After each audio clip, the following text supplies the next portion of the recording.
Welcome to Mana's Seal YouTube channel. The previous video link is on the description box or on the top right card. Volume 12. The Paladin of the Holy Kingdom.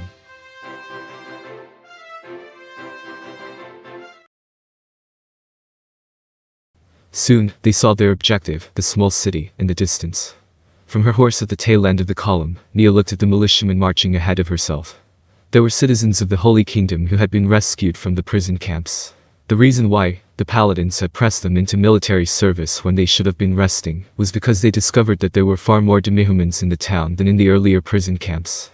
There were many more weakened people than expected, so they were not expected to make good foot soldiers. Even so, it was better than nothing, and so they were mobilized. Nia's level of skill would be hard-pressed to hide such a large force from the eyes of the demihuman scouts, so they needed to move as quickly as possible.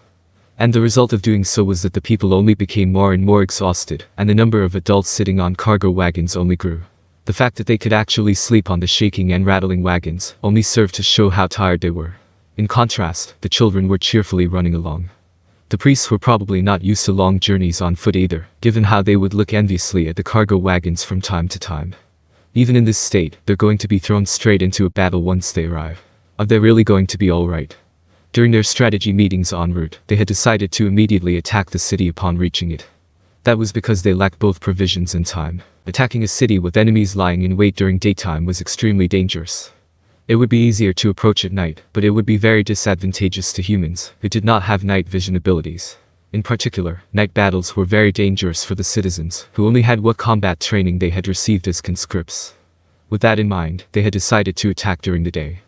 The battle lines have already been formed up ahead of them. At their head were the paladins.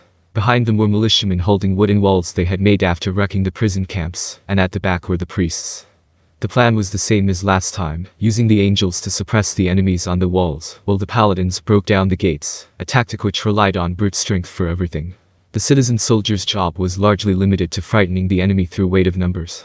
Therefore, they had ordered the civilians to avoid fighting, and if they had to fight, to gang up on their opponents, among other things. Now then, show me how you will do this.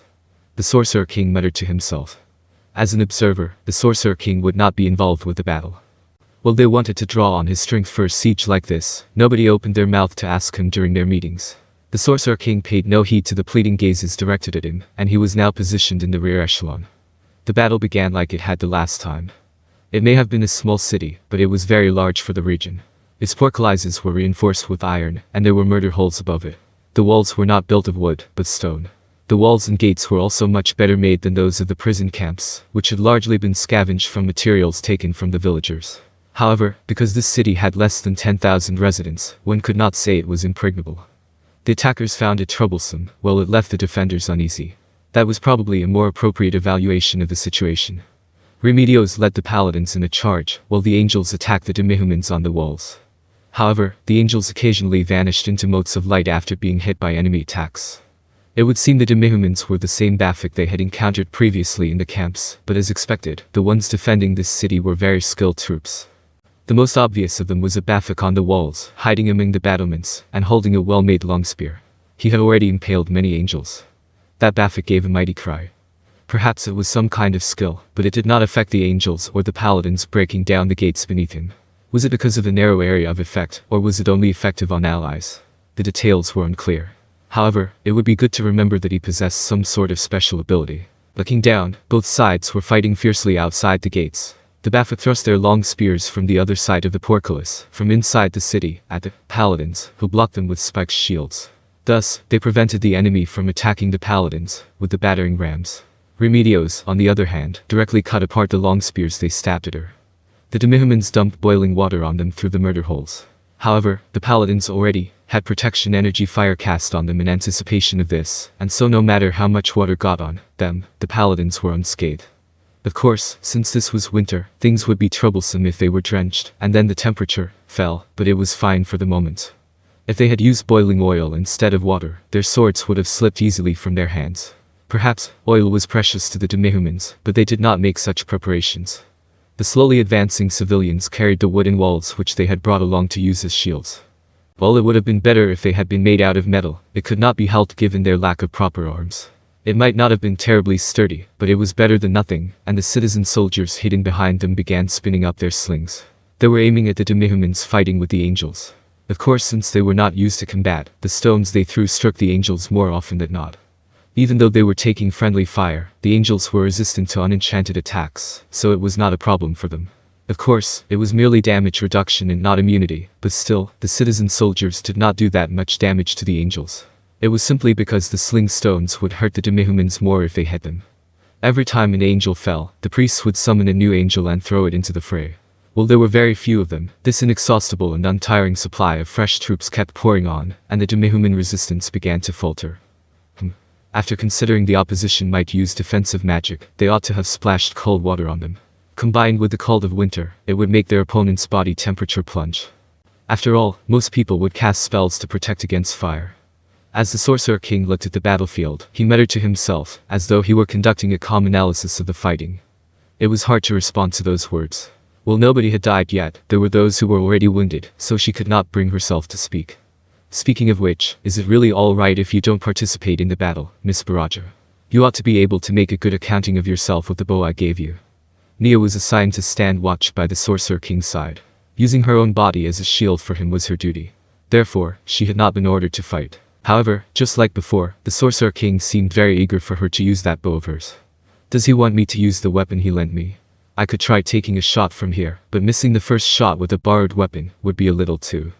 Just as Nia was hesitating over how to answer, a mighty noise came from the vicinity of the city gate.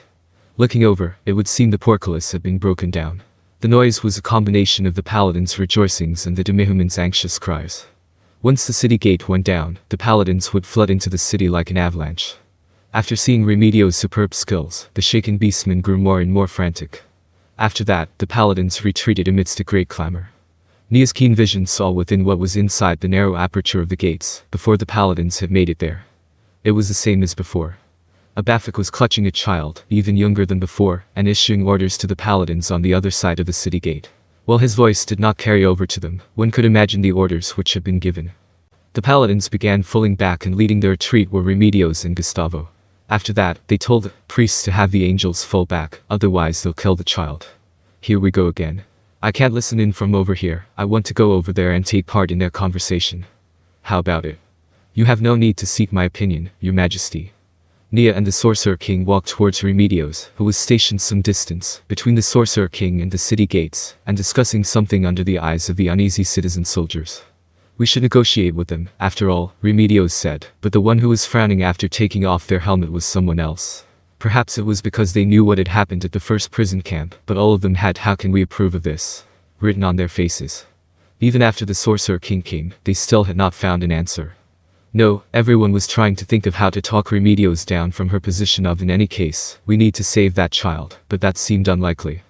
After proposing a few vague compromise plans that were ultimately a waste of time, several people exchanged looks, and soon Gustavo raised his voice to shout, "Captain," as he poured strength into his eyes. We've gone over this countless times already. Even if we had the time, even if we discussed this more, there wouldn't be a way to do it. We can't save that child. After hearing what Gustavo said, Nia knew that the captain had continued the strategy meeting, even after the Sorcerer King had left the command tent. At the same time, she knew that the paladins would not be able to solve this problem without spilling blood. Remedios bit her lip and remained silent. However, "Captain, we can't win this battle without sacrifice. Right now, we ought to sacrifice the few to save the many." Nia saw Remedios' eyes flare crimson at those words. "That is not the kind of war Her Majesty would wage. We are Her Majesty's swords. We serve the Holy Queen, she who wants the people of this nation to live in peace. But the Holy Queen Sama is dead." But before Gustavo could say that, Remedios shouted to interrupt him. "The next Holy King hasn't been appointed yet. Shouldn't we protect the ideals of the Holy Queen Sama, to whom we pledged our swords until then? What does a vow of loyalty we made mean when we break it, ourselves?" "Ah, I see." Nia understood. Remedios was bound by the wishes of the person to whom she had pledged her loyalty. Since they were knights of the Holy Queen who loved the people, they could not do anything which would harm the people. The only one who could break her bonds was the next person to whom she offered her loyalty. Is that wrong? Who did you pledge your swords to? You all went through the ceremony to be ordained as paladins. Who do you think the paladin order serves? When a squire became a paladin, they would meet with the Holy King, and ritually offer the sword they held to him. Similarly, when there was a change of Holy King, the paladins would meet with him and offer their swords to the reigning Holy King, while swearing their loyalty. Therefore, everyone in this band of paladins had pledged their swords to the Holy Queen. Or did you not? Her tone changed in an instant. After heating up, she cooled down right away, and her voice was filled with a freezing chill. Was the Holy Queen Sama wrong to wish for the small folks' happiness in a nation where nobody would need to cry? She wasn't wrong. But, depending on the situation, we might need to change. Who needs to change? Tell me, then. Is there a higher form of justice than not having to sacrifice anyone? Gustavo shut his mouth. Nia realized that she had made a mistake just now. She was not ruled by her loyalty to the will of the Holy Queen, whom she had pledged to serve. Remedios said that one ought to carry out justice. However thorny the path, however difficult it was to walk, one ought to trudge through all the difficulties in one's way, and continue forward without heed for what was around oneself. Sacrificing the few to save the many, and saving everyone no matter how great or small, which of these was truly just? That much was obvious.